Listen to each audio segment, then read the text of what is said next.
New furnace installations in Springbank. What to expect from a cost guide.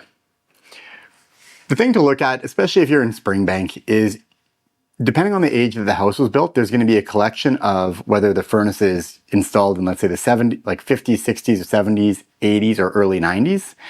Those furnaces, what you're going to expect is there's going to be a venting change.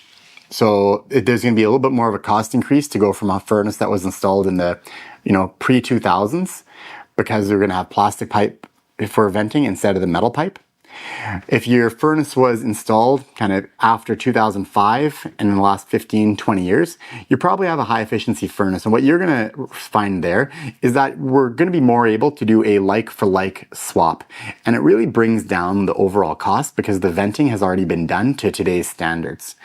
Now, you're going to look at maybe $3,500 to $5,000 on a like for like swap, depending on what you have existing. And if you're getting into a furnace swap and venting change, you're probably going to land in that like $6,000 to $9,000, depending on the complexity of the venting change. And then at the same time, we're going to talk to you about your hot water tank too.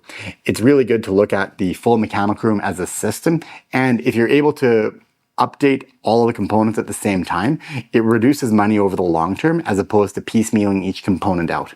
So if you have two furnaces, looking at replacing two furnaces instead of one, and if you have one or two hot water tanks at the same time, addressing the venting at the same opportunity.